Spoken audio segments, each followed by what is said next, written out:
रहा है। ये है कौन सा शब्द? एक प्रपंची संसारी का शब्द है, परमार्थिक का शब्द नहीं है। हम अच्छा नहीं कर रहे हैं। मेरे द्वारा मेरे अंदर बैठकर मेरा प्रभु अपनी लीला करके गुण विस्तार कर रहा है। सामने से वो मेरे अंदर बैठे हुए अहंकार पर चोट पहुंचाकर मुझे महान, मुझे मजबूत बना रहा है। उस पर द्वेष करने का कोई प्रश्न ही नहीं उठता है। नहीं सह पा रहे तो अपने प्रभु से प्रार्थना करें कि देखो प्रभु, सामने वाले के अंदर प्रेरित करके आप मुझे जो गाली दिलवाए ना, मुझे सहन नहीं हो रहा। या तो गाली ना दिलवाओ या सहन शक्ति दो। तो वो गाली तो दिलवाएंगे, वो ने बंद नहीं करेंगे। हम तुम्हें पक्की बता दें, हाँ हाँ वो दे देंगे। हाँ वो सहन शक्ति दे देंगे। और तुम्हें खास बात बताते हैं कि राग से ही द्वेष होता है, द्वेष की स्वयं सत्ता नहीं। काम से ही क्रोध होता है, कामना ना हो तो क्रोध होगा ही नहीं। अगर राग ना हो तो द्वेष होगा ही नहीं।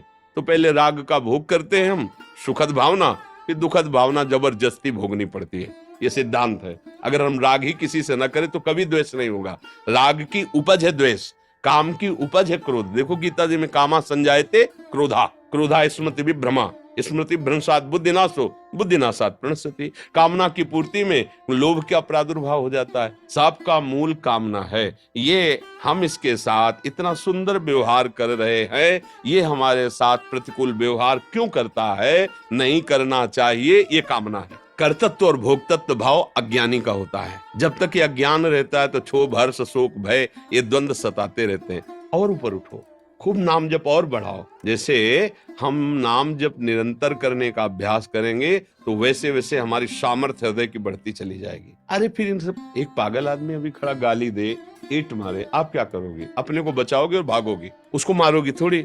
अगर कोई कहेगा भी कि लौट करके आपने गाली क्यों नहीं दी, तो बोले पागल हो तो खुद पागल है। पूरा संसार बावरा है, पागल है। कोई इस व्यक्ति में, कोई इस शरीर में, कोई इस भोग में, कोई इस बात में, कोई काम में, क्रोध में, लोभ में, मोह में, मद में, सब। और कोई भक्ति में पागल है, कोई भगवान के प्यार में पागल है, कोई जगत के प्यार में पागल है। आपको संभल के चलना है, अपने डिपार्टमेंट के पागलों से मिलना है। दूसरी बातें नहीं सुननी हमें, क्योंकि है सब पागल। नहीं, कोई प्रेम में पागल भगवान के, कोई माया के प्रेम में पागल। तो अब भाई पागलों के अस्पताल में पहुंच गए हो तो अपना दिमाग संभालते हुए अपने डिपार्टमेंट की बात देख ली, अपना भजन मार्ग का भगवान के भी प्रेम में तो मतवाले बावरे पागल हैं। कितने ऐसे प्रेमी जन है, हमें उनकी बात सुननी है और की बात नहीं सुननी। जब कोई हमारे साथ द्वेष का व्यवहार करे, गाली का व्यवहार करे, अपमान का करे, तो उसे बुद्धिमान समझते हो ना, तभी लड़ जाते हो। भला वो बुद्धि रखता तो काहे को अपमानित करता, गाली देता? वो बुद्धिमान नहीं, वो बावरा है, वो पागल। तो आप पागलों की उपेक्षा कैसे करते हैं? हंस के। मान लो कुल्हड़ मार दे, आपके गाली दे, तो आप क्या करोगे? हंस के।